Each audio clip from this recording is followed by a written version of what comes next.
us to this live stream. Give us a few minutes to let people trickle in. There's people that are just joining us, and we will get started shortly. I see many people that are joining right now. Well, very good afternoon to each and every one of you.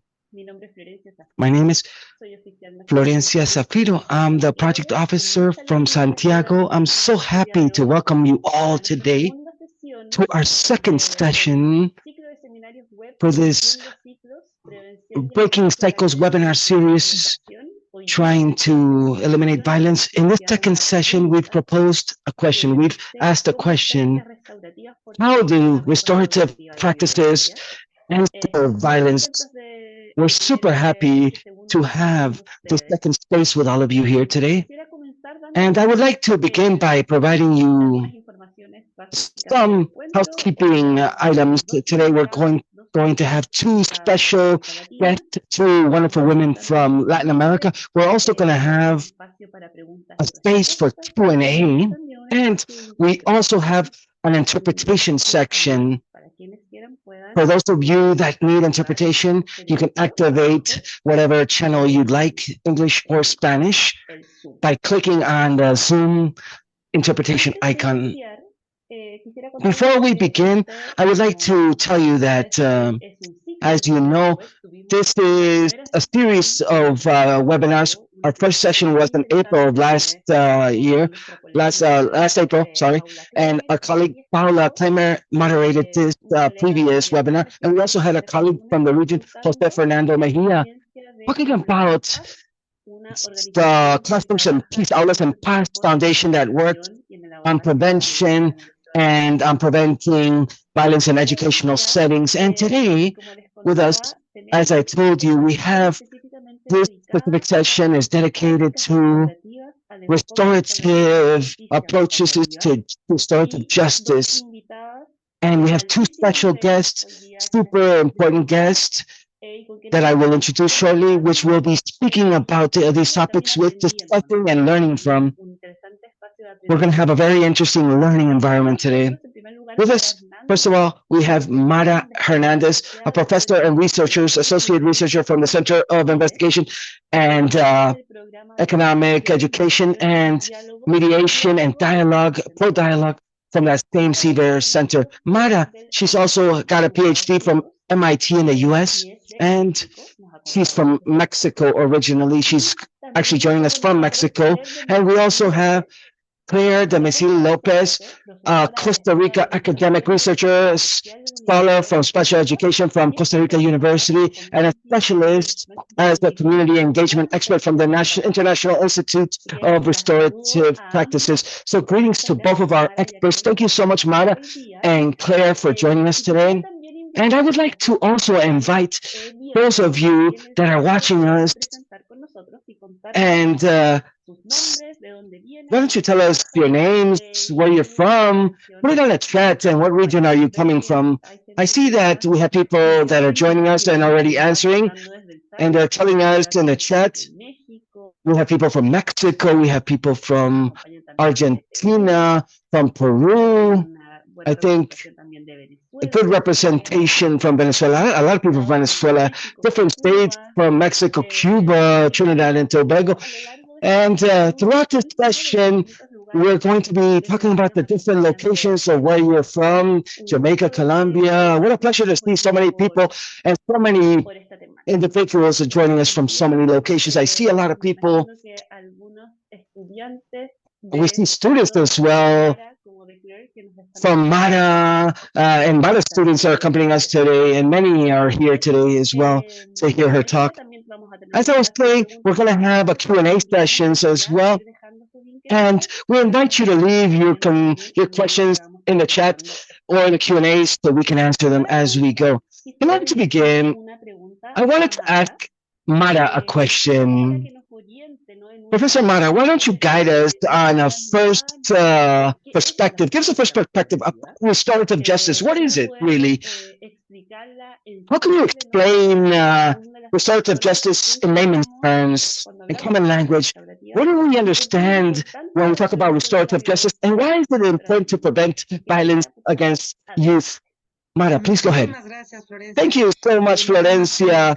I wanted to tell you that I've been working for many years now in UNAM in the last 4 years in University Defense Departments, and this last government university program. From both departments, I've been working on restorative justice issues. Thank you so much for this invitation. And well, I wanted to share very quickly and tell you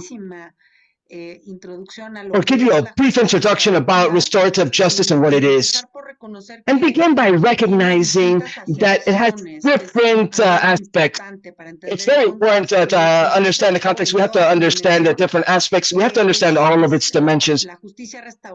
Restorative justice, it actually uses customs from Aboriginal people, uses some customs and certain practices from religious communities as well for construction of peace or building peace. And this is an approach which is practical, which we actually are trying to make more modern and using it in our modern settings in order to bring a new paradigm to justice. But it's also a practical approach for coexistence in our day-to-day lives. It's a social science that it is a discipline where different perspectives are approached, different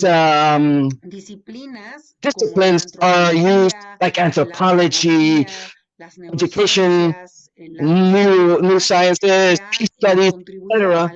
These all contribute to generate knowledge about the specific ethical and practical justice approach of restorative justice. And it's a lifestyle. It's a way in how we can actually position ourselves as individuals in every environment within our day-to-day actions to be able to coexist with other peoples, independent whether these people adhere or don't adhere to this approach of restorative justice. And what it has in common in every different aspect as a paradigm for justice or for coexistence or as a field related to generating knowledge and as practice or as a lifestyle are these three pillars. The first, respect, full respect for the dignity of all people and their differentiated needs. And I'm emphasizing the difference here because precisely this is useful.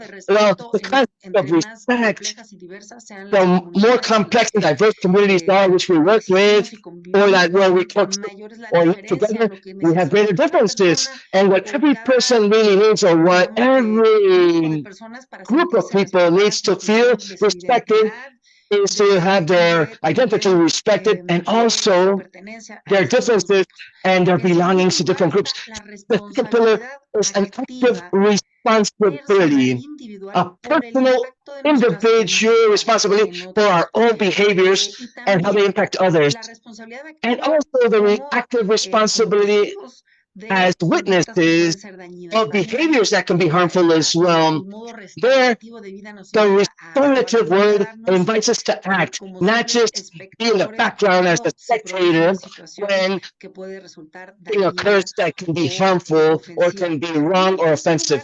And the third pillar is related to those relationships, those links between the different people that are part of a community, and obviously bring attention about how to restore and reestablish the community's rights when situations have harmed them, and also trying to grow ethics of collective care, where precisely we strengthen that sense of community. And well, in terms of, or thinking specifically about restorative justice as to try to face violence, to try to stop violence and situations that produce violence or harm, we can think about restorative justice as being an approach that places people that have been harmed or victims or survivors, as whatever you want to call them, in the heart of things. And In the same fashion, we place these, if we look at here,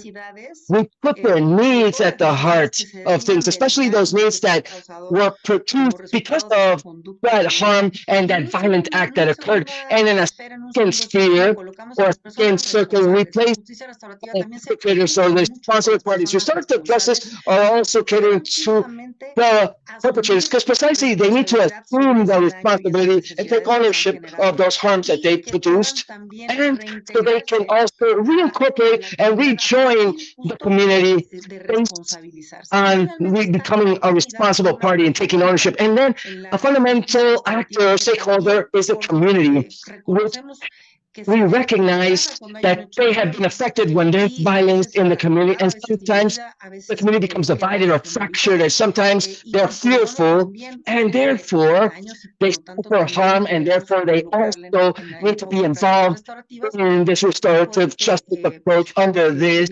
perspective and these circles of participation or responsible participation, which is fundamental in restorative justice. When we speak about restorative justice implies or means not simply answering or responding to these situations of harm, as we saw in the previous slide, but what it also tells us, or as best practices tell us, is that we need to be proactive in building these values related to respect, responsibility, and collective care in our relationships. And that's why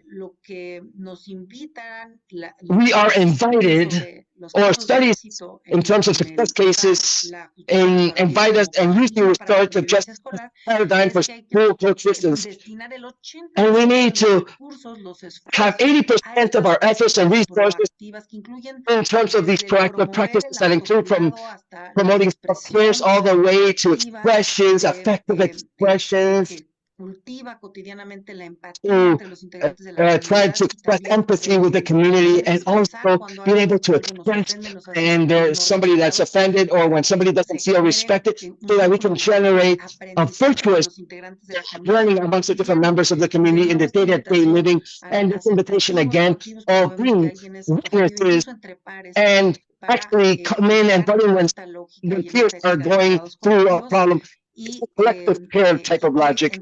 And therefore, only 20% of the efforts should actually be for those situations where we actually see somebody that has already and that also has a bunch of practices that need to be catered to, which we pretty much know much more like restorative conferences and peace circles, which actually require facilitators that are highly qualified and very skillful. And therefore, these are costly processes which need to be guided properly and try to prevent these things so these cases are not repeated in the future. And lastly, or in the third place, in terms of reintegrative practices that go hand in hand with responsive practices, which are the 20% of cases where we do have to answer to an actual situation, we have to ensure that the people that are the perpetrators plus the victims can rejoin the community. And finally, I have to tell you, this is very important, we need to understand restorative justice as something that is guided toward prevention and also response mechanisms, these practices that need to be 20%, as I mentioned earlier, but these need to coexist, and you have to coexist with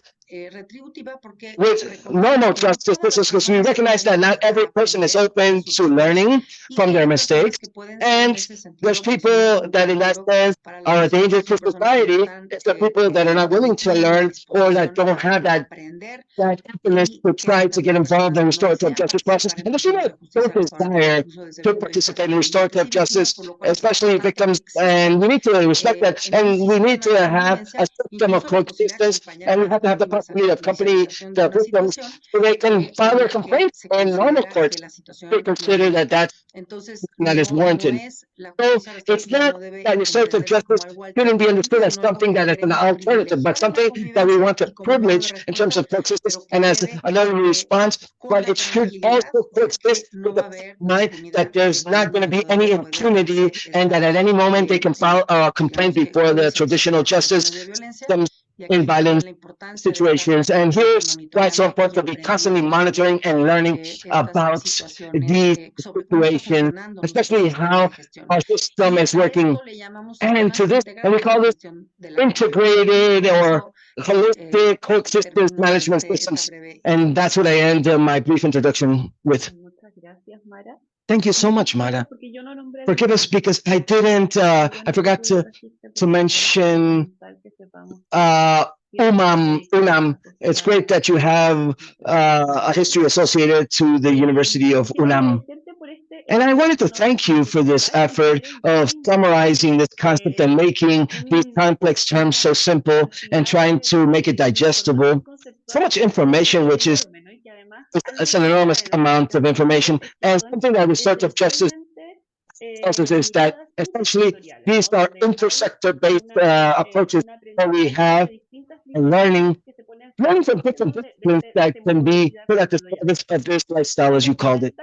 In order to add or complement, I wanted to talk about, let's talk about that 80% you spoke about, that 80% of that effort in prevention and of trying to avoid violence in the first place. And I wanted to invite Claire to add to this talk. From your perspective, from your experience, Claire, how would you explain restorative justice yourself, and why do you believe it's important for preventing violence? Please go ahead, Claire. Thank you so much, Florencia and Mara. What a pleasure, what an honor to be able to share this space with you. I'm so happy after that introduction. I think that this is a very rich environment to have a great conversation. Restorative justice in a modern fashion, starting in the mid 20th century, is said, as Mara explained, by ways and how different communities, Aboriginal communities, different traditional communities have actually seen justice in a very different fashion to colonial justice, which we know mostly of. And I think that makes us ask ourselves, as a society, what do we understand as being just or fair? How do we understand justice in practice or execution justice? Well, traditional justice normally asks us three major questions. What was the law that was broken? Who was at fault? And what fine or punishment is deemed fit? Restorative justice does not erase these questions. If I add to what Mara says, how do these two justice systems, restorative justice, how does it coexist with the normal justice systems? But it does help us expand it. Instead of just simply asking what law was broken, restorative justice now asks what was the harm that was produced? What is the human harm? What was broken within the human itself at a personal level? Instead of asking who's at fault, it asks, well, who needs to participate actively in catering to or restoring this harm?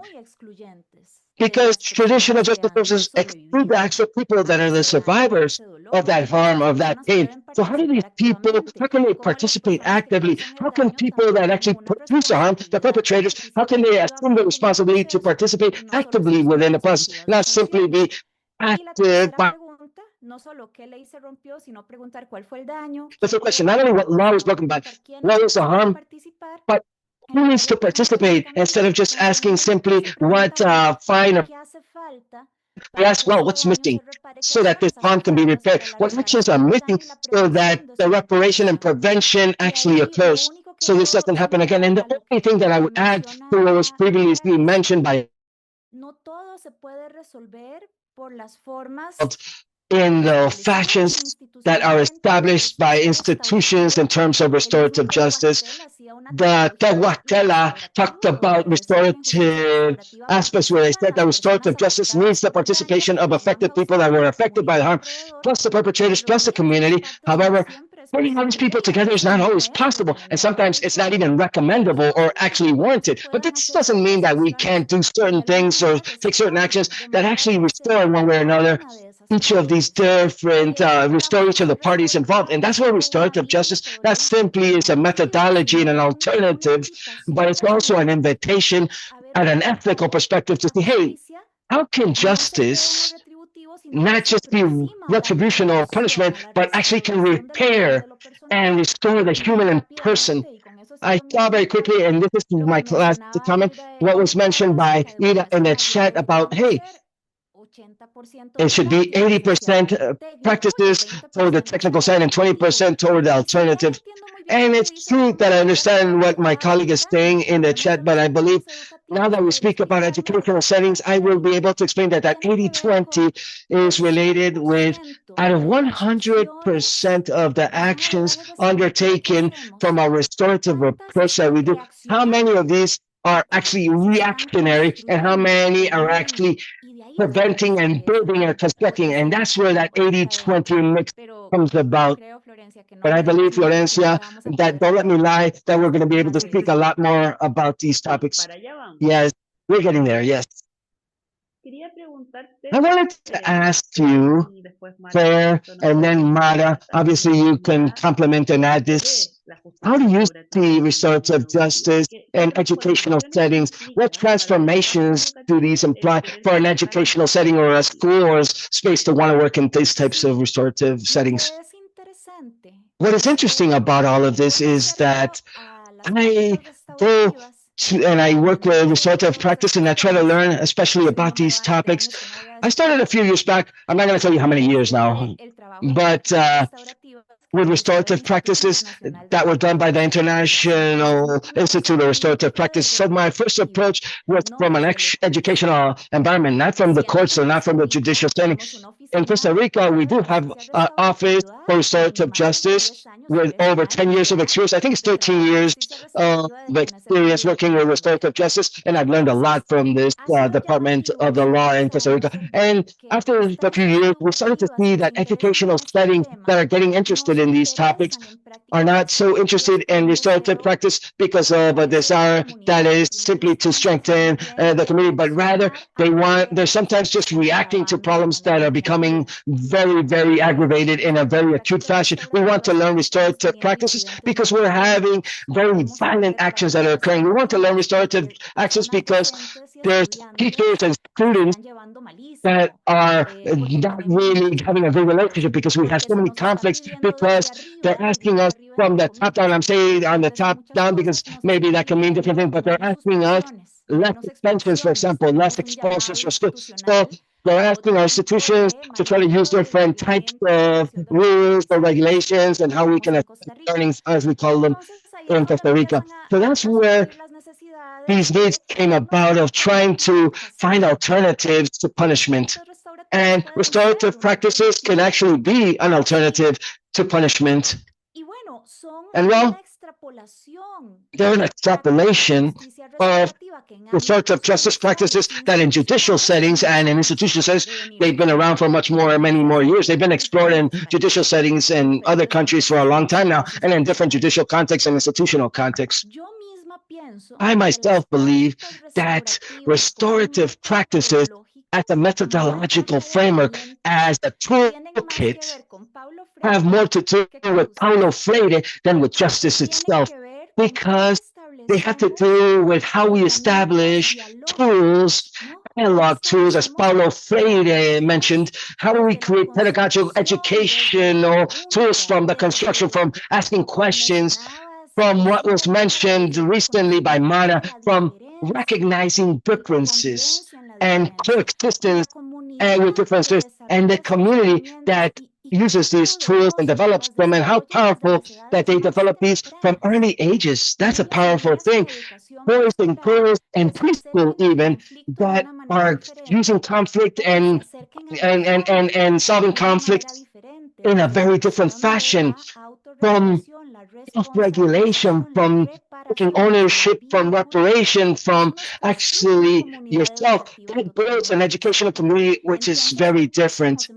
So then we start to begin to think about restorative practice in school settings, and this is seen as creating of conversations related to analysis and learning. This is seen as students, boys and girls, teenagers, that perhaps will facilitate processes, that they have tools to solve conflicts themselves. This is seen as learning, where we have people that take ownership and become responsible for the actions. It has to do with a practice getting to dignity and taking ownership and participating. Those certain specific tools that have to be adapted to every context, obviously. In experience does teach us that it's more of a search of how do we use alternatives and handle faults that normally used to have different punishments. But well, that's where we start to build and construct. And with this, I will wrap up my comment for now, that despite people getting close to this topic, sometimes from a reaction-based approach, when they start to learn about restorative approaches and they incorporate them into their own practices, then they become purposeful in strengthening the community, strengthening their relationships and their bonds. Then these types of practices begin to flourish because the community now has a desire to have a better relationship, of dignifying children, boys and girls, and sometimes certain tools can actually give us a significant push in that direction. Thank you so much, Claire. I think you've given us so many different experiences and how the communities and school settings begin to actually approach this perspective, and how many times an entry's point opens up so many doors to so many different possibilities of working and a much broader aspect. Mara, in that sense, from your experience, how have you seen this work in educational settings? Thank you so much, and especially related to how we imagine this can occur. I think in UNAM University, we still have a long ways to go still. We have innovated quite a bit with restorative practices as a way of answering or responding to damage or harm. However, we're still far from having a perfect day-to-day coexistence based on restorative justice principles. So therefore, how would this be seen, and how do we know through the case analysis and what the literature tells us? We see this as being something where we involve every single party in the educational setting, not only the people that are responsible for discipline, not only different complaint mechanisms that people can use in school settings, maybe a mediator that actually works with people. No. It's not simply that. It's how restorative justice as a paradigm for coexistence. As a joint or day-to-day practices that are joined together. That's why I love so much what Claire talked about the circles she mentioned, and about the promotion, the day-to-day promotion of effective expressions, about expressing what I like, what bothers me, what makes me happy. Just to put in the bad, what I'm afraid of, what produces sadness, what makes me feel excluded, all of these, the good and the bad, all of these expressions, the day-to-day education, providing a voice to students, providing children a voice. That's why it's so important for educational studies to use this, because this actually nurtures a voice and gives a voice to these children, and a voice from the perspective of trust, that these voices are being listened to, and that those emotions are going to be valid, that feeling is not going to be shot down, will not be minimized, will not be underestimated. And therefore, that actually contributes to emotional health and personal confidence and trust of the children, so they can grow. And we start to see that a school that uses restorative justice principles is a community where we see children with greater personal confidence, allowing themselves to express their feelings with greater certainty, and anticipating that that feeling is important, that people care about their feelings, that their peers care, that their teachers care, that the different school actors or members of the community care. Secondly, we see this as a space where all people understand and they know that they can make mistakes. They know that they're open to learning from their mistakes, even if they make those mistakes. And this is something, from the perspective of restorative justice, this is a premise for all the people at every age. At any time in our life, at any age, we can continue to learn from our mistakes. But there is no magical age. There's no better age, however, to become aware than when you're a child, when you're young. This is an appropriate space. Educational school settings that use restorative justice settings should be seen as spaces where we learn how to learn from our mistakes as a fundamental pillar for the development of any human being.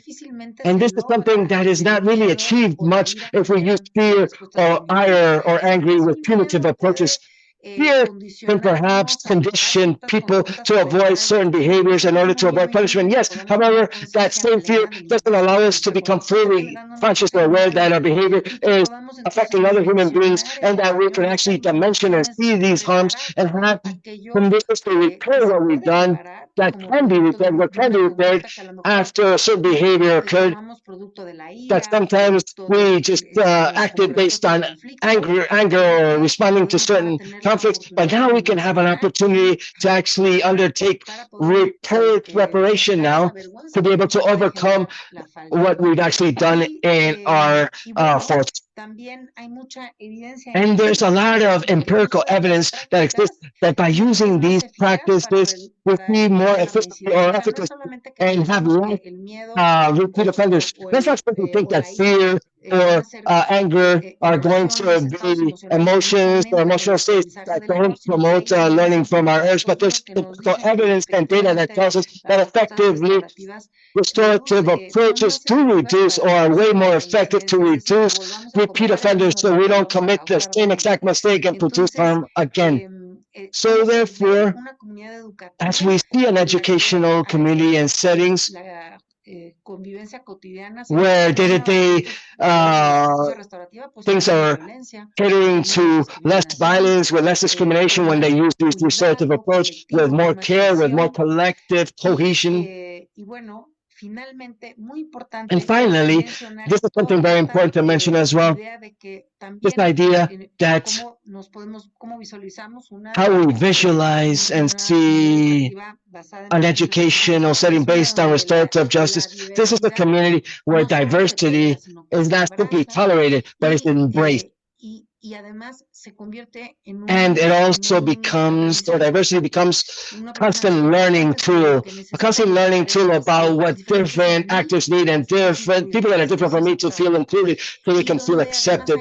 And where apart from this, we have a clear roadmap to actually build effective bonds amongst different people and to restore broken links and bonds affected by conflicts when conflict does occur.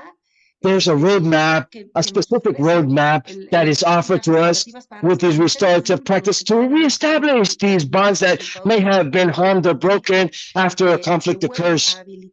And this all, again, builds empathy again and allows us to have a new interest for the other, for that different party, for that different person, for the different actors or stakeholders that are involved. I'll stop there for now. Thank you, Mara. I think there's many concepts or ideas that you've mentioned that are related to social-emotional education and working on social-emotional skills or promoting resilience, empathy, listening capacity, critical reflection capacity in boys, girls, and teenagers or adolescents.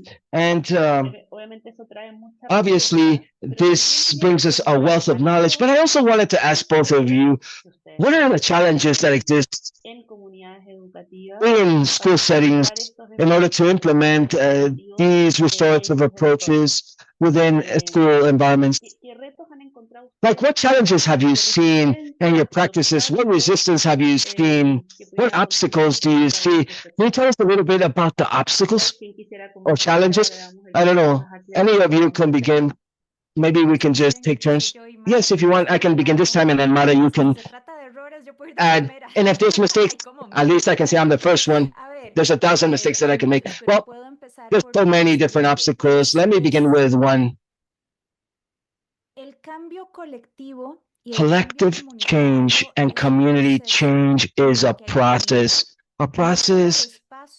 that not simply needs us to go slowly, but the process itself has to be lived by doing what we hope to be teaching others. In 2016, we were training teachers from the Ministry of Public Education, and it was very interesting to see that in the first training sessions, what the teachers told us, here's how beautiful this sounds, and what about my bosses? When are you going to teach my boss about this? So that's very difficult to hear this because we're speaking about specific practices related to dignity of humans and people. We're talking about practices where we have high levels of taking ownership for your actions and where community processes need to be very participatory in nature, and decision making, which not necessarily are going to be horizontal or by consensus. We have to use authorities, but they have to be taken in transparent fashions. This also has to be present in any restorative practice: dignity, taking ownership, and transparency, or assuming responsibility. And sometimes what systems require or ask us is to make it restorative as part of just an additional report. Just show me in the report that people have been trained and that you're doing this by filling out a little form with a checkbox. In fact, in a school on the border between the US and Mexico, there's a colleague that told me, hey, well, we use restorative practices. We use restorative practice as a strategy. They're just a guide, they're a strategy. Instead of reprimanding our students, instead of giving this person, chewing them out, we ask them about the past, present, future, what actually occurred, what were you thinking? Now, what are you thinking? Who do you think was affected? What do you believe that you should do now so things can go back to normal? It's a reflection process and to co-build a plan for reparation that we need to establish. And they were working at this as like if it was a checkbox, a form. So I give the form to the student and they have to fill it out and write it as homework and bring it tomorrow. Where a lot of the restorative approach is more of that relationship piece. Instead, I'm doing things with a voice. I'm not doing things just by a voice and a more provision. I'm doing these things with a voice. I'm not going to do it for you. You have to do it yourself, but I'll accompany you during the process. And this needs to be an accompanying process, not just filling out a form. And accompanying students has to go hand in hand. Well, what about teachers? It has to use guidance, counselors, directors, school administrators, parents, and other caretakers. Who's accompanying them? And that's where it's so difficult, and that's where the challenges lie, and that's where the technique of restorative practice is going to work. And it won't work unless we have an ethical commitment, and we have to build this as a community. And let me wrap it up with another example, because if it's about mistakes, you'll have to give me more time, 25 minutes in fact. And there's another idea that just one training is enough. No. And many things happen in that sense. For example, we trained 20 schools, but in reality, it wasn't 20 educational schools. There was 3 people in each school that had this training, and then the system moved them to other schools. So it's not true that that school was actually trained in restorative approaches. They only trained a few people within each school. In fact, if those same people actually continued at the school, when I asked them a question and I visited those schools and asked them, they didn't even remember many times what we actually did in one day of training. But if I told them, well, let's actually have a circle, like a round table, let's have a dialogue amongst ourselves so you can tell me how things are going. And that's where they say, oh, this in reality can actually help us in active listening, hearing, using our own methods in our own administrative meetings or with our students. We're only working with theory. And that's a severe error. That's a big mistake. We have to go into practice. We have to go into the educational setting, actually learn by doing. Let me stop there. Mara. Thank you so much, Claire. I agree with everything that you're saying. And to add, well, at least in UNAM University, one important challenge has been this impunity story. There's so much impunity that we've seen in the past, and this generates like a feeling which is punitive in that sense. So we come from a history that nothing happens, there's no consequences, there's impunity. So perhaps what people want is to actually see consequences so that the other person suffers. the responsible perpetrator want to do that based system, and it's about this punishment. And we don't really escape that many times, either impunity or punitiveness. Those are the two options that people are using. And I think that's one of the challenges, one of the biggest obstacles that I see in my experience. And obviously, from the impunity perspective, we have to say that many times, and this was abused in the past. They abused from dialogue-based approaches, especially mediation efforts, in order to avoid consequences and evade punishment from people from power. They just sit down and speak, professor, student, if there was no lack of, or there was equality, and many people avoided punishment, like if they had the possibility of assigning or solving that responsibility. And restorative justice does the process, but not this other approach. So that history of impunity, where alternative mechanisms did participate in terms of conflict resolutions, and they also became spaces where you actually re-victimized many of the people that had suffered harm when you minimized their behaviors or those perpetrators' behaviors and minimizing harm, and in fact underestimating their voices and the survivors' words. And that's also part of what actually is nurturing this new approach. And another challenge that I also see, and we've actually faced at the United University, are the huge inequality that exists in different contexts, where restorative practices that are offered as a voluntary approach, maybe there's so much incentive for certain people in positions of power to actually sit down at a table, because they consider that they're going to, if they don't sit down, there'll be impunity, so they don't see a reason to sit down. They prefer to have impunity and instead of assuming responsibility or taking ownership of their behavior. So the more unequal the system is, the deeper the inequality that exists, and the more power differences exist, the more complex it is for restorative justice to actually work. That's another challenge or obstacle. The other one is the day-to-day violence that has become so normalized. We grew up with this normalized violence.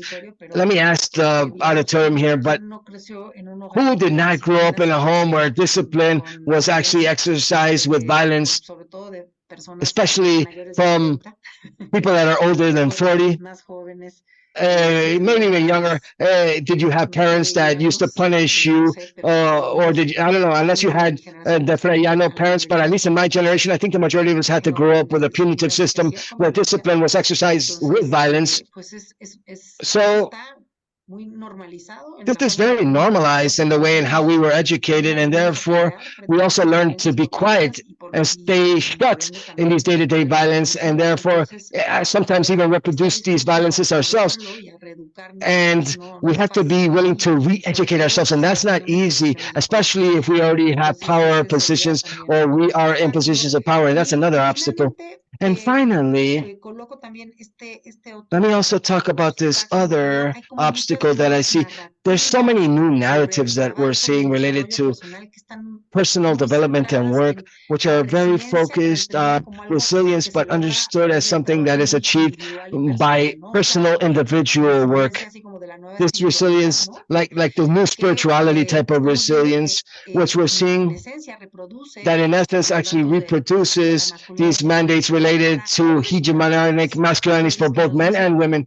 That tells us, this narrative tells us, we have to be strong. You have to hope to always be strong, and don't allow nothing to harm you or hurt you. Put your warrior hat on, and so nothing can hurt you. And if you express your emotions, then that, especially the sadness, the fear, that's a sign of weakness. Don't do that.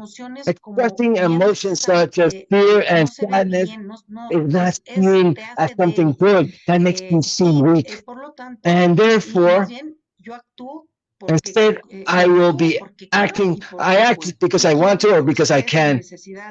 And anybody that expresses emotional needs is seen as weak and becomes a victim. That's why I don't want to deal with these people. Not only do I not become a responsible person or take ownership of my actions, but rather we're victimizing the victim even more, and I'm excluding them even more. I'm re-victimizing these victims, and this is a narrative that we see frequently generating re-victimization, and social media is full of these narratives, very personal, individualistic resilience that far from building community actually makes us more distant, actually fractures us, makes this more, or creates a bigger gap and generates a context where those of us that want to promote these practices are going to face much resistance in order to involve people in day-to-day coexistence efforts and help people actually become part of this change.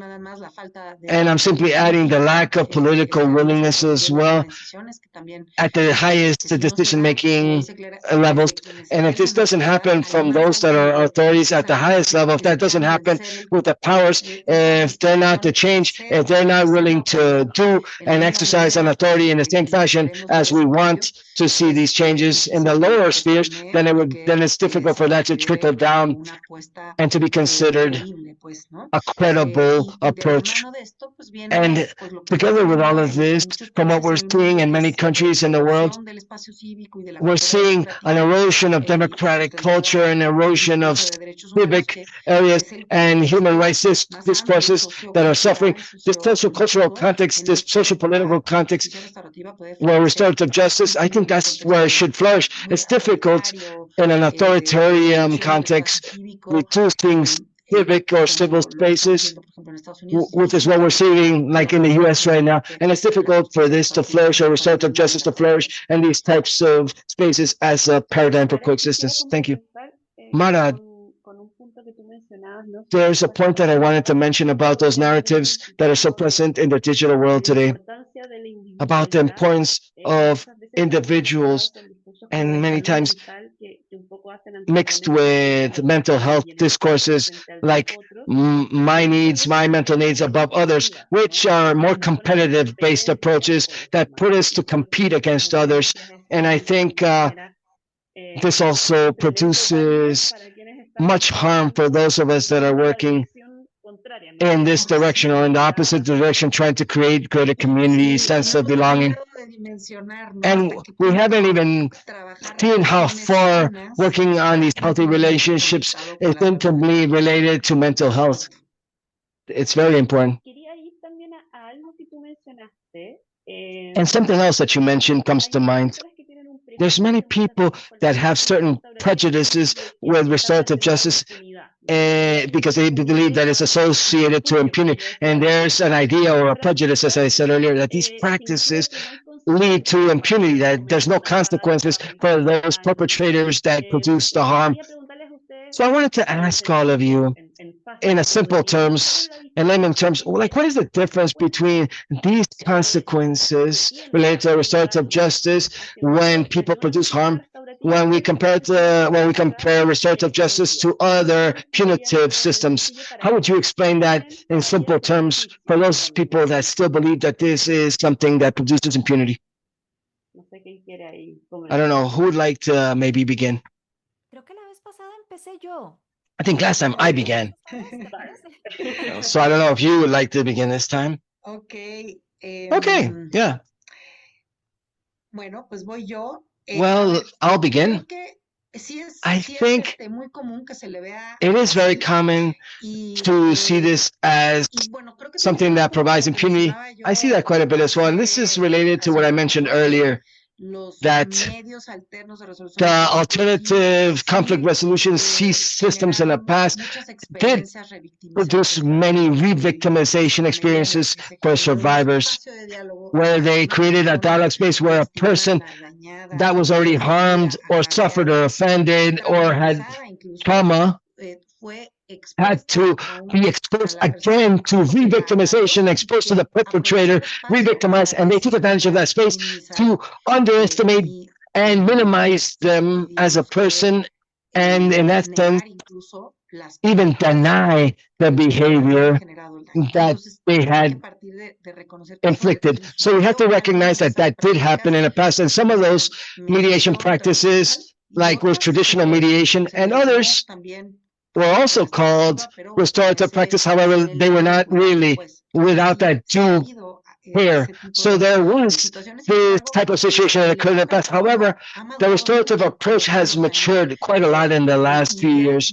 And now we have standards, a standard that tells us you're not going to sit a person down that was actually a victim with their perpetrator without this person actually accepting the responsibility. That's a prerequisite. That's a requirement. The perpetrator has to accept their role. And restorative justice standards today with best practices, and in order to be considered a restorative practice, that perpetrator has to be willing to assume the responsibility and take ownership for the harm that they produce. And that space is to talk about what can be done now after accepting their faults, and also to listen to the victim and hear what that action occurred, produced. Now the consequence is that I have to sit down and truly with full awareness and hear the impact of my behaviors. And apart from this, the conversation is about how I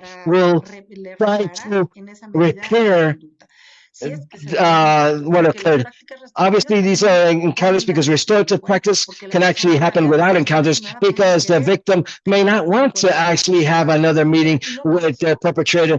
And simply because of that, we can still use a restorative approach, because the person says, I don't want to see that person again. However, I do want them to at least take 20 hours of working on masculinity or equality, or take a course on nonviolent communication, or I want that person to do community work, or to so they can truly understand how we were affected, or that they write an essay, or like, what does the victim really want? We need to listen to that, so that that person feels that these actions won't be repeated, or them to be paid for their therapy, or they have to assume the charges that were, or the bills for the counselors or the psychologists, and any costs associated to their sessions with psychological efforts, or any other type of thing that they have to work on, like maybe medical care or health care. There's many things that can be done where the perpetrator can take responsibility, but the consequences have to be clear, that the responsible party has to repair what was broken and ensure non-repetition as well. So how can I guarantee that this occurs? And another very important thing, or another best practice that I have seen within these processes and that we worked with, is that it's much more powerful when we have restorative justice when it's done from a level of authority. For example, mediation amongst peers doesn't really achieve this.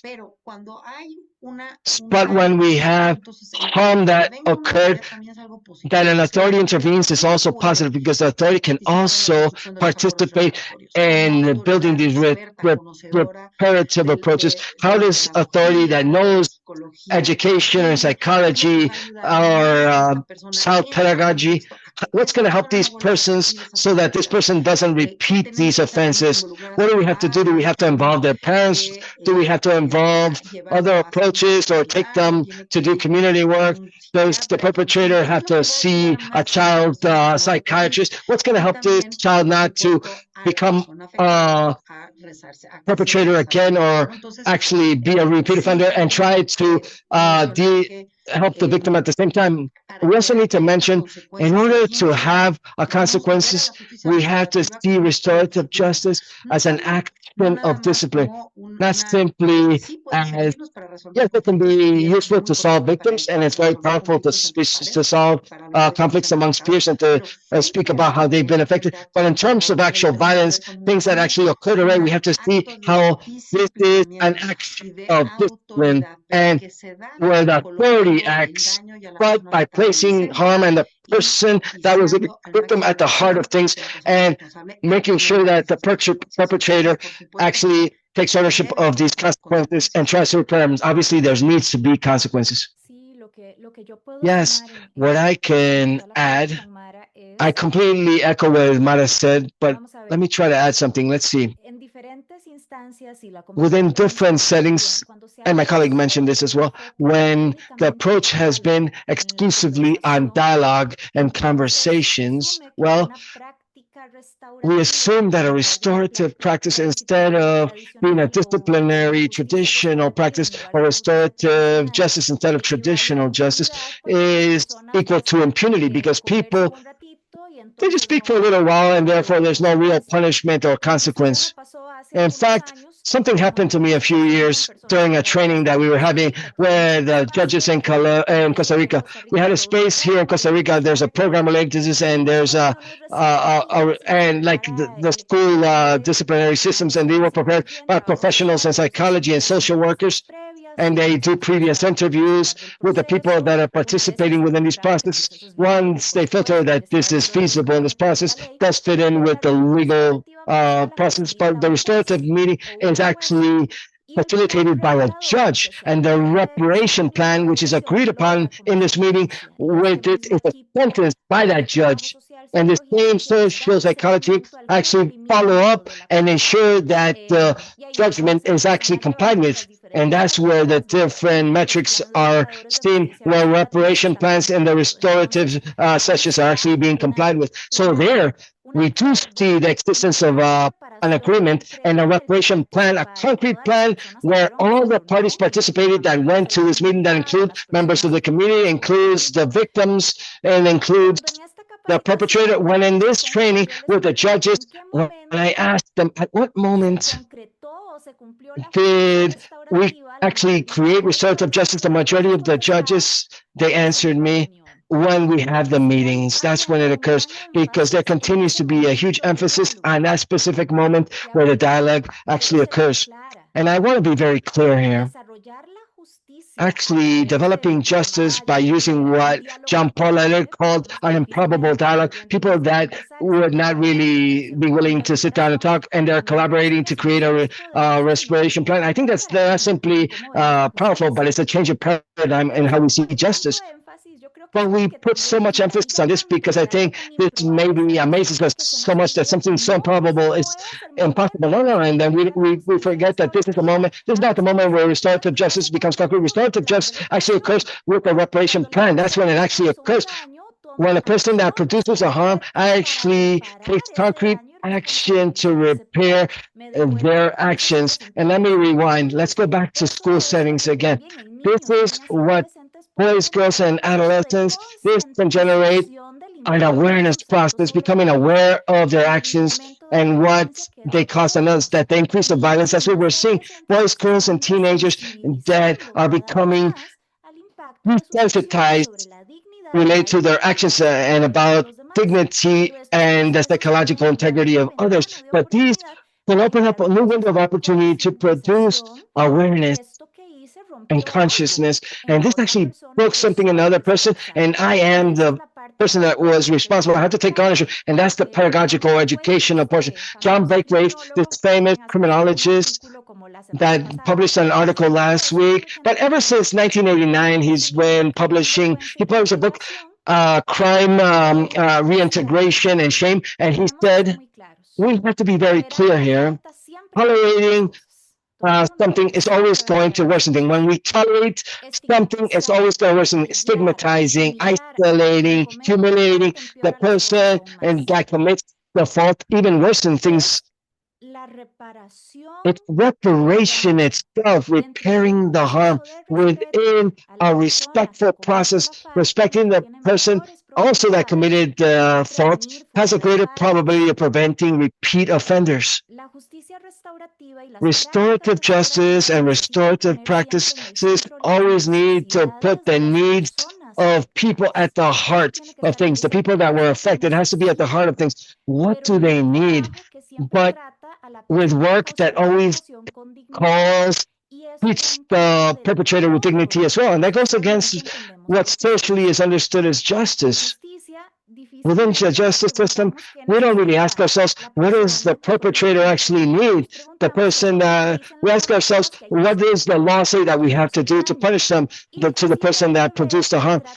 We don't really see that we have to treat the perpetrator with dignity. We don't see that as just. And this was told to me by one of our professionals in one of our penitentiary or youth jails.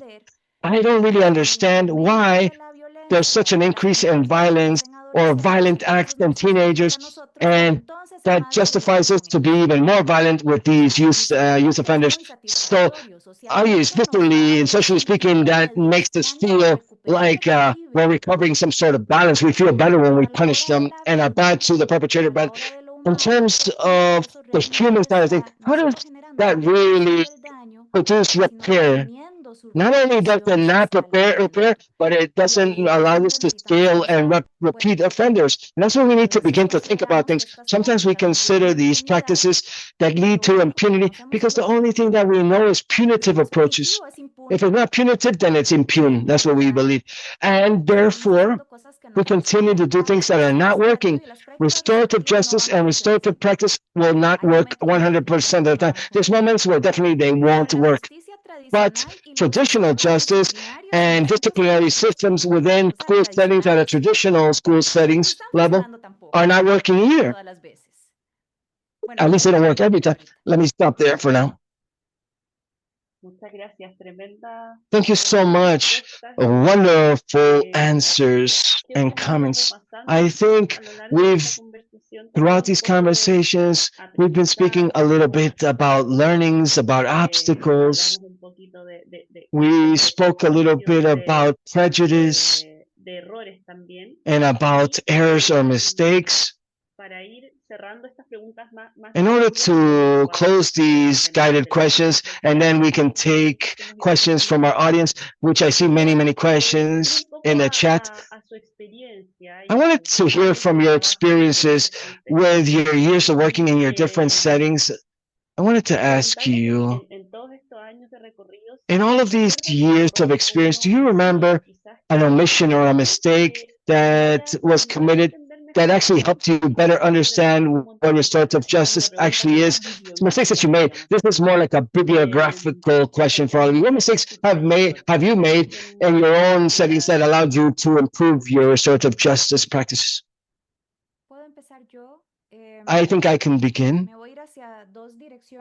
Let me talk about two things that may seem opposite, but are both necessary. The first is psychology, and the second is community work.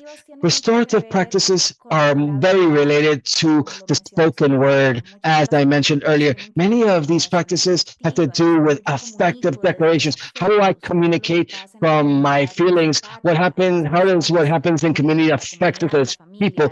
How do they affect communities, family, people? Restorative questions, as I mentioned, the meetings related to when we come to certain agreements. This has to do with the spoken word quite a bit. And from the psychological aspect, it's very important to never forget what Bruce Perry says about the 3 R's. When we answer or respond to situations, first we need to regulate, then relate, and then third, reason. The 3 R's. We cannot sit down to reason if we are from the human aspect or from the physical aspect, from the emotional aspect, if we're completely deregulated or uncontrolled. And if the relationship is based on distrust or in aggression. So therefore, we need to see how a restorative practice needs to begin with a baseline that we need to have a regulated environment. And when I say a regulated environment, I don't want to say that it's controlled in a wrong fashion, but I want to say that it's a place where people can actually be relatively calm, that there's a space to express emotions, including anger and frustration. Yes, of course, but the people are relatively calm, and there's a trust environment, trusting around there we can have a conversation. And I believe that a mistake has been in the past to want to actually make a restorative practice when not only the child or the teenager or the student, but also adults is actually feeling deregulated. So we're at a moment where no, and that's not the appropriate moment when we can speak. This is not the appropriate moment when we're heated up. First, we have to restore ourselves within, and then we do the meeting. And going back to the community aspect of things, what Mara mentioned about resilience, I think is very, very important as well. There are certain things that each of the people at a personal level can do, at an individual level, could and should do, which are decisions from personal compassion, from working in our own maturity levels, that we can work on our own maturity. And there's transformations that actually occur from the social sphere, from even public policy, from creating manuals, from drafting things, from developing certain guidelines related to how communities and how we can begin to do this work with a more restorative approach instead of a punitive approach, and not being permissive either. But there's an intermediate, there's a middle ground where DST allies have been working on when they try to transform this idea of thinking about individual resilience and working about community resilience. And in her investigation, she says this is very difficult for communities to develop resilience if they don't have the capacity to advocate for themselves, or having spaces to see how much they can actually exchange with the resource providers, call them health services or educational services. How much can they truly participate in an active fashion with these suppliers or providers? Maybe suppliers or providers is not the adequate term, but let me give you an example. Like maybe a municipality in Costa Rica can have a dialogue with the Ministry of Public Education at a national level about what's happening in their community. So then we're talking about how do we work with restorative practices. And there is where DSD and her colleagues says, when we speak about resilience and community resilience, when we speak about the capacities that communities have to face adversity, we have to talk about how much are we truly creating networks, support networks that can not only last through time while we find solutions in a world that is ever changing. If you ask me if restorative approaches should be implemented from the top down or from the bottom up within school settings, I would have to tell you from both. From people that are actually on the front line working every single day within these schools, and after what they discover and from their own learnings, whatever they can teach us is important, but also from the public policy side of things, that's also important and has to trickle down, because if not, it's too difficult to expand these things. But we have that middle ground where we forget sometimes that we have to weave support networks. A school in Costa Rica where this had a tremendously powerful, positive experience was where, after the trainings in restorative practices, we created a leadership team of teachers with guiding counselors that began to meet every week to actually create a roundtable about what they were seeing and experimenting and how things were going amongst themselves. And within this roundtable, they also included students. And these students began to actually do their own workshops for other students, for the younger students, about how to do restorative practice, to do their task, or to solve any conflicts. And there we began to see spaces where errors were no longer a confirmation that this does not work. And then error became an invitation to, okay, let's sit down and check what we can do now, different approaches that we can take. And now these best practices can be elevated to other communities that were also trying to look for solutions. I think that I went too long, but maybe I would begin with that. Thank you very much, Claire. Mara, the same question for you. What role or mission in your own career, what experience in your own career led you to understand this approach in a better fashion? Thank you. I think that, well, within my first years of practice, something that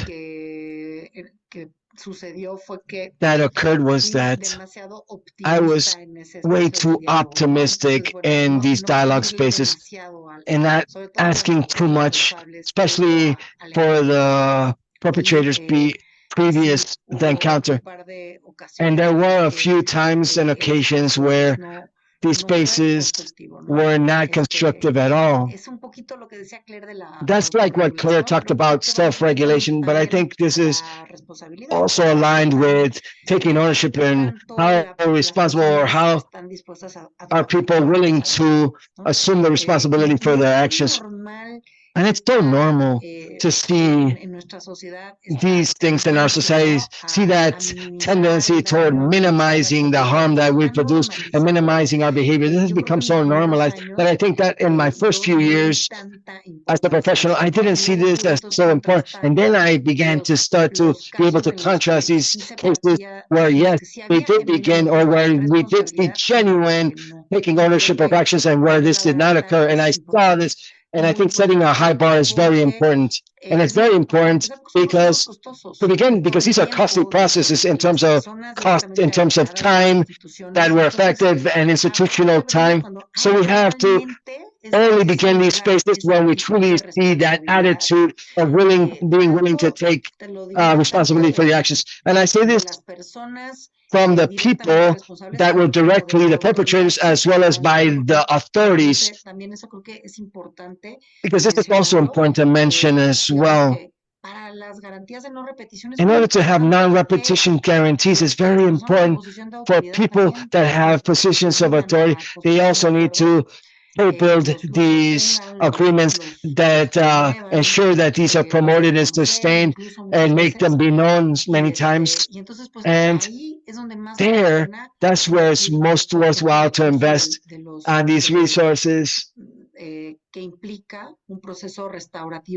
terms of restorative processes that are properly made, robust, solid, properly prepared, and that generally will contribute to non-repetition. Because you're talking about the root causes now.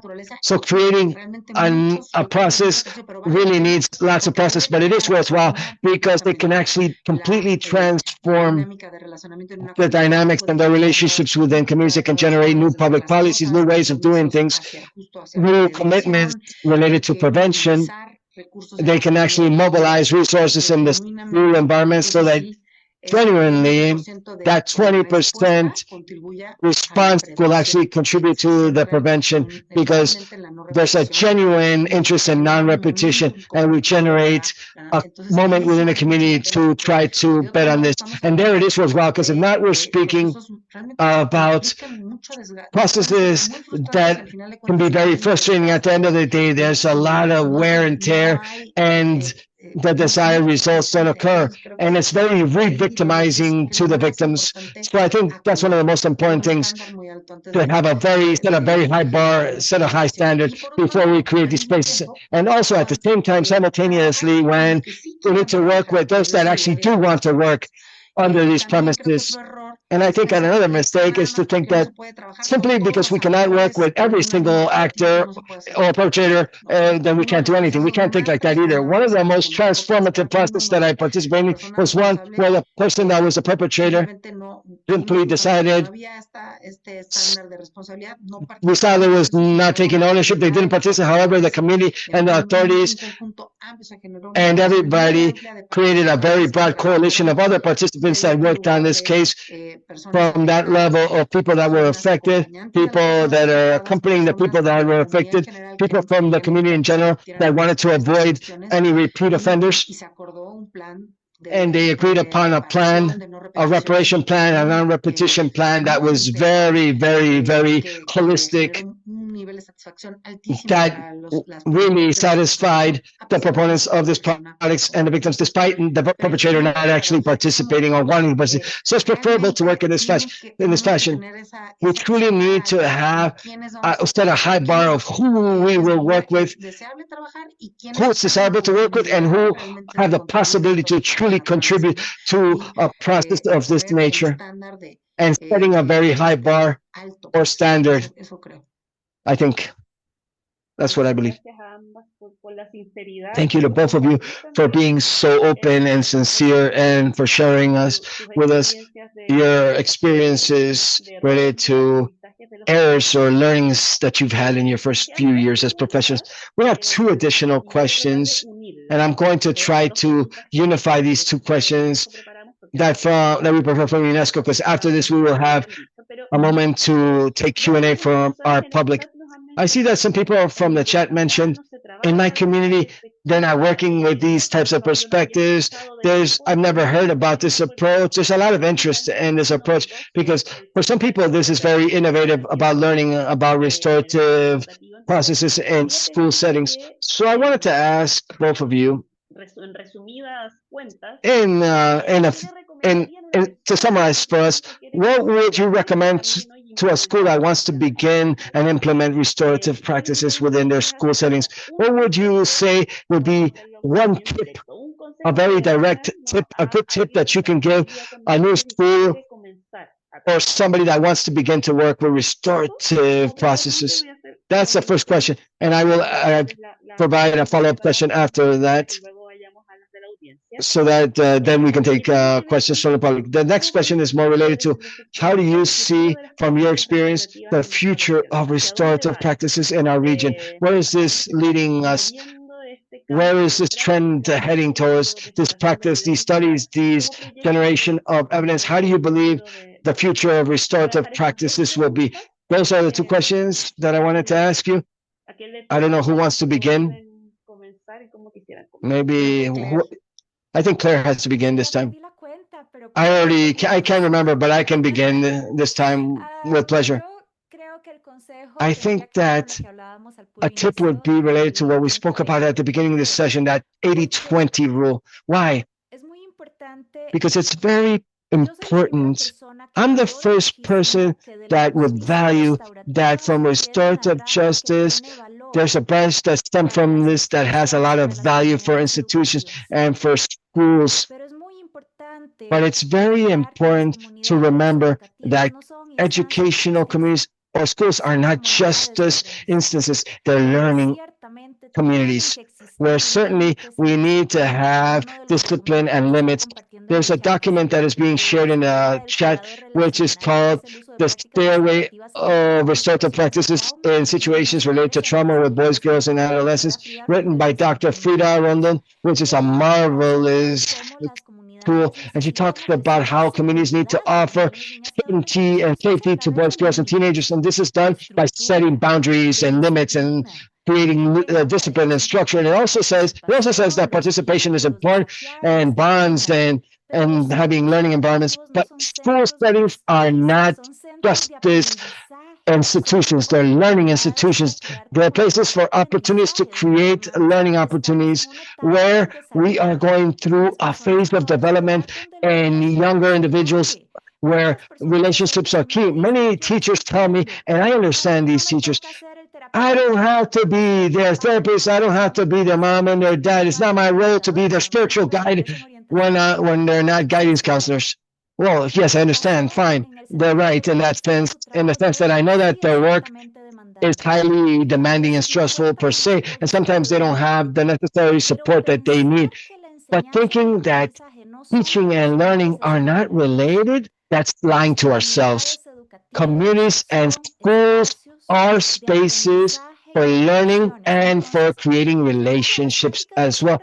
So let's work with restorative justice, not only about how I use this for discipline approaches. Let's think about these as how do I use these restorative practice to create an environment where we can learn better.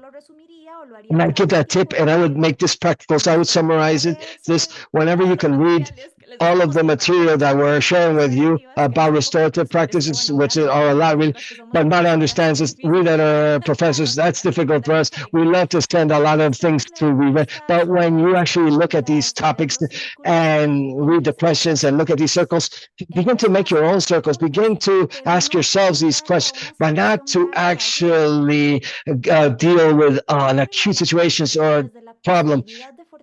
Think about a practice of strengthening your communities, about testing something differently, maybe even testing something fun.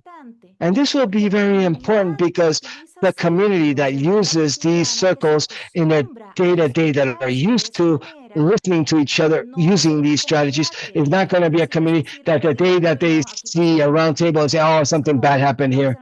This is like what we spoke about, and as we have to speak means that something bad happened in conversation. No. Instead, the circle and speaking is part of our day-to-day, what we do normally. So the day that we do have to create a circle for something which is more delicate, or for something that bad, something bad, that boys, girls, and teenagers are more prepared to use this method. That's my advice.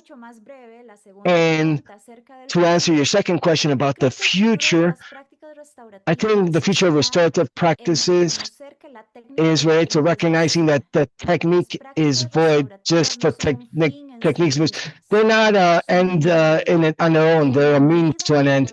And as we can recognize that they have the possibility of becoming a means for a different type of citizen, a citizen which is more participatory, more empathy-based, more able to coexist in this great diversity of human beings that exist within our communities. I think that the future lies there. There's a future that exists here. But in order to accomplish this, we have to leave that mind frame that is a technique just for a technique's sake, but see what is the final end of this means in education. It's not simply about numbers, it's not simply about reports, it's about the people, the citizens, and I think that's where restorative practices are not the only, but they're one of many different contributions that we need to include in our toolkit. But in my experience, it's a great tool. It's a tool that works, that helps, and that helps us to have better relationships with others that are close to us. I'll stop there. Gracias, Claire. Mara, por favor. Thank you, Claire. Please, Mara, now, your turn. Well, I wanted to begin to speak about the people that want to try to use this approach to give you some very good news, is that every single day we can put into practice all of the tools related to restorative practices, because precisely that's the case. It's a way of living. And what Claire said, I echo what she says. And what she says that restorative justice only works when people in positions of authority are that change that they want to see in society. With restorative justice, well, then we have to be with that. We have to become ourselves in that change that we see in others. And when we apply this in our own day-to-day lives, we begin to realize how powerful this is, that this is a difficult path, very difficult, especially those of us that grew up in households where there was where discipline was violence-based. So we have to begin to re-educate our own selves. But we can begin with ourselves. We can begin now. We can begin today. And this is a day-to-day effort to understand the different contexts and environments, how my behaviors and my conduct is affecting others and people that are loved ones, so people that are close to me, and people that are different from me as well. And become more interested in trying to understand what impacts my behavior has, and assuming responsibilities, and see how we can repair any wrongs that we've done.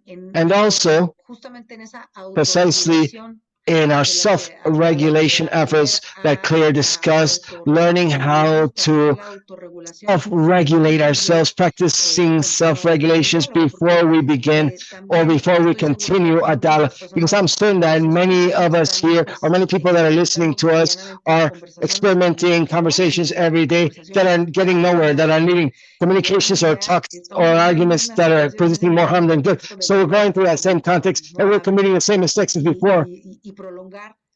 To prolong dialogue where from a space, from an emotional status where we are not self-regulated. And that's a mistake that even continues to happen to me in my own family spaces and complex spaces, especially when we coexist with people that have adopted, that have not adopted this this restorative approach. This can be very frustrating as well in our day-to-day, especially if these are people that are close to us or family members or friends, that, and sometimes we feel that we've been offended. So working on this is quite complicated sometimes. So that's where our where we have to begin to use this in our own day-to-day, and let's become the change that we want to see in others. And well, I think there's many opportunities to work, and from the not so positive side of things, in order to truly have a social impact at a large scale and pro of reducing levels of violence and preventing violence, there we do have to work at a public policy level, and there we do need support at the highest level of government or decision making. And if we're talking about a classroom and we're the teacher, then it's us that are the highest level of power in our classroom. So there we can create a restorative space ourselves, or in our own families as well. If we're the mother or the father, we can create a restorative space in our own households. However, if we want a school with less violence, and we're going to try to use this approach, and we want to actually implement these things, then it's better to try to ensure that we have the decision makers on board, because if not, it's going to be much more difficult and even frustrating. And we need to ensure that these decision makers are also willing to adopt these as a lifestyle as well, and involving other parties within the community, within these approaches that, as Claire said, are not simply just basic trainings. This means that we have to include a court systems to manage our court systems if we want to have success. Obviously, with an emphasis on prevention, but also with people that are highly specialized for difficult situations that occur. Thank you so much. Mara, what about the future? What about where do you believe restorative practices are heading in the future? I have to be very honest here and telling you, first, I see a history of, how do I say this? I see a growing, I see more robustness, or growing robustness. I see this approach is becoming more and more robust in order to prevent and confront and face violence in educational settings. And I think that's good news. I think that it doesn't surprise me so much that Claire and I have such a synergy, despite us working in different contexts and different countries altogether. This is a result that we are building or constructing this approach together. And there are moments in the region. The region is trying to consolidate these approaches. So I do see strength here. I see a lot of good possibilities for restorative justice to prevail. And to contrast all of this, at a social, political, global level, where we spoke about reducing the civic spheres and all of these tends toward authoritarianism, sadly, is going on the opposite direction at the same time. So it's a difficult situation. So we're like in Star Wars right now. We don't know if the Republic or the Empire will win. We don't know who will win yet, but in the Republic, there's a clear and solid bet on restorative practices. And as it touches more and more lives, we have more and more people that are on board. I think you gave us a great illustration of the current situation. Listen, we have a lot of questions from the public. I think we've been answering some, but one that really caught our attention is that many comments are about early childhood and early childhood education centers. Have you had any experience in early childhood education or kinders or preschool centers? And there's also another question, how to implement these practices in university settings as well. I think these two extremes could, I imagine that Mara is going to answer more about higher education levels, but maybe Claire, if you can answer how you use these in preschool settings and early childhood education centers. How do you see this at a preschool level? Well, when I work with training and reflection spaces with restorative practice, I insist that this is like a three-sided table where if one of the sides of the table falls, the rest of the table will crumble. The first is dignity. As I said, we have to have respectful and dignity behavior without, it doesn't matter what they did. We have to have respect, which is a basic human rights principle. And this is what I told you about earlier. We need to treat even the perpetrator with deep dignity. That's the first pillar. The second pillar has to do with taking ownership or responsibility. And you'll find this in the window of social discipline that speaks about high control and high support. Making the person take ownership. You have to become responsible for what you did, and you're the one that has to fix this. Nobody's going to fix this for you, but that taking of ownership in a context of support and being close. And the third leg or the third pillar is related to participatory approaches, like active listening, participation of the different parties. Why do I mention these three pillars? Because in the context of early childhood or preschool, practices that are related to the spoken word have to be adapted to small children's vocabulary. And let me give you an example, and I'll wrap it up with this. I'm going to talk about two examples in early childhood education centers. One of my students, a preschool teacher that was trying to learn preschool. So I don't think I can use that with my students, with my children from preparatory, which in Calcutta are boys and girls that are 6 years old. We call it preparatoria or preparatory. It's like a kinder. I said, you can test and see. That's fine. I believe you. You're the one that's there every day with your children, with your students. The next week, she came back and told me, Professor, I did try to ask these questions, and actually, it went quite well, actually, because I personalized and I adapted them. But what happens is that this child, which normally hits the other children, I always go to them, go and say you're sorry.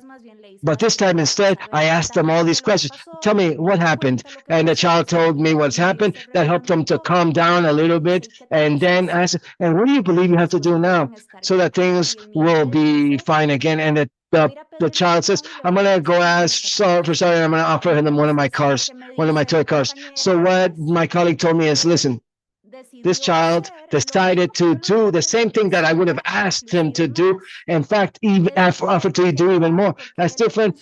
Now he's doing about it because he wanted to. It's different from me telling him to do this.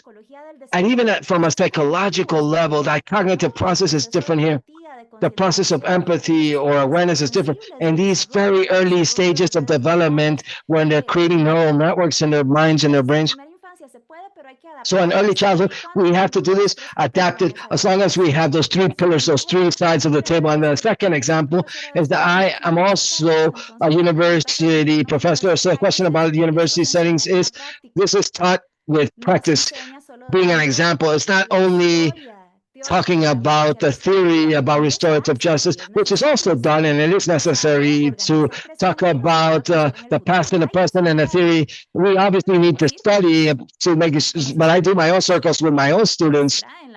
They bring the dialogue that we're going to use. We create small groups and perhaps maybe conflict resolution circles to talk about a reading that we believe is controversial. We work with question-based approaches. All of these restorative approaches allows us that when we go to restorative justice practice, they say, oh, Professor, you've actually been doing all of this with us.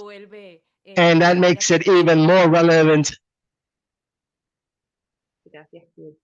Thank you. Mara,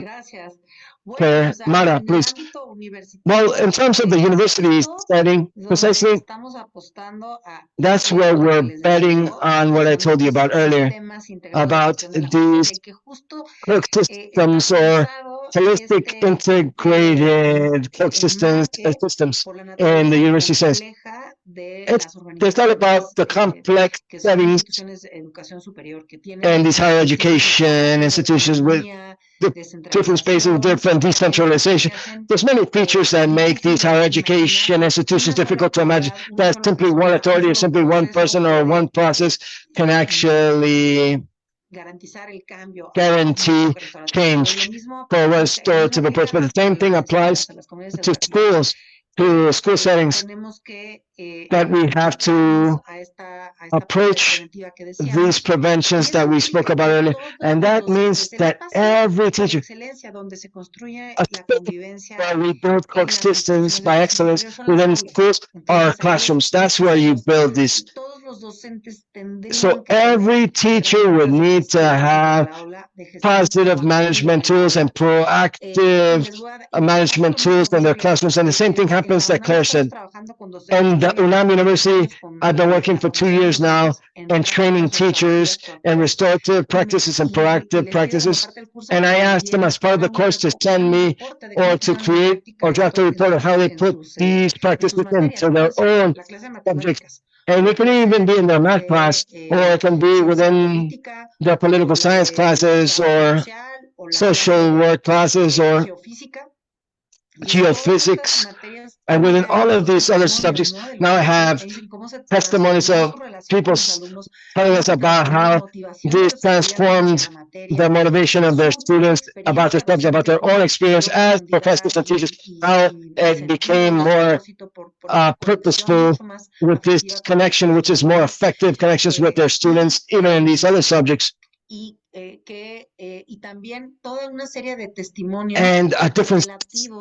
a bunch of different testimonies, relative testimonies, to generate collaboration, horizontal collaboration episodes. We've spoken about this quite a bit, but we had this testimony of this. We are doing a course right now precisely about these proactive restorative practices, and the professors complained that within this school setting, the groups were becoming fractured because of a comment, or because of a sexist comment, or because of a colleague that participated more and didn't allow others to participate.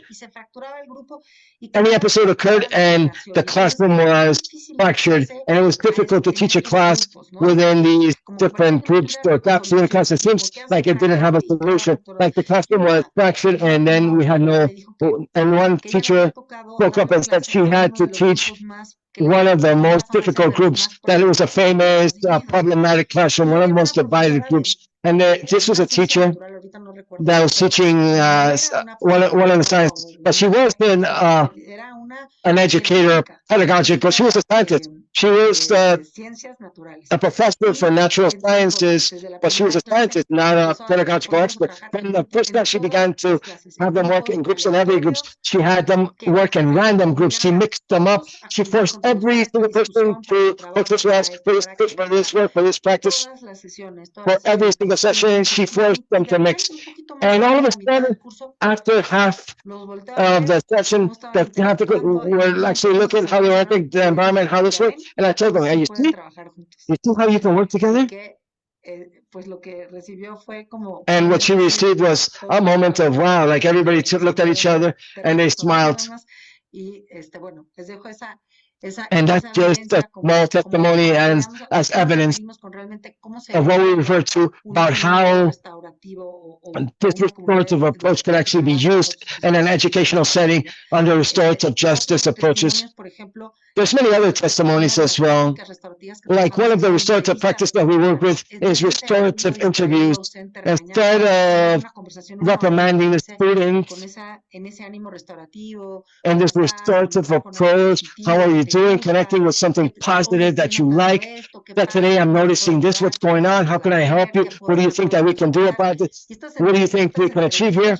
These interviews and these restorative approaches, the testimonies are beautiful of how the teachers actually started to discover what was behind this distracted or absent-minded student, and how these conversations, the simple fact of just having a talk and generating a new roadmap, how the student can continue their actions, actually transform their behavior completely with the subject matter as well as with the other students and their educational processes.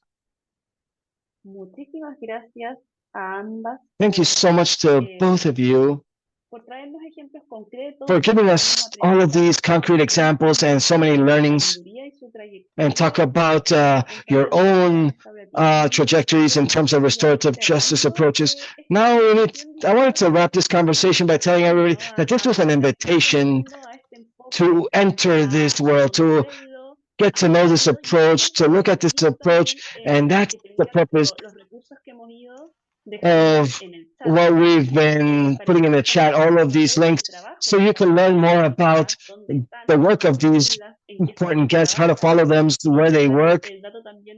I also wanted to share that Claire has a podcast, a very interesting podcast that she has, that we also invite you to listen to. Her podcast, and podcasts are becoming very popular nowadays, and hers is great. And I wanted to simply say not only thank you to Mara and Claire, which deserve a big virtual applause due to all of this experience that they've shared and this dialogue that we had today, But I also wanted to thank the team behind the scenes, the people behind the cameras today with us. With the UNESCO team, we have Christian Bravo from UNESCO, Gonzalo Freire, Felipe Calderon, and others, Luis Pino, others. Also, Jose Fernando Mejio, that has been key as well within this webinar cycle. And obviously, I invite you to our next sessions. We're going to have other sessions and other conversations in 2025. So thank you so much to each and every one of you. We will see you next time. Good afternoon, Claire and Mara. Thank you so much for accompanying us today. Muchas gracias por la invitación. Thank you for the invitation, and thank you for all of your participation. And thank all the people that sent in their questions.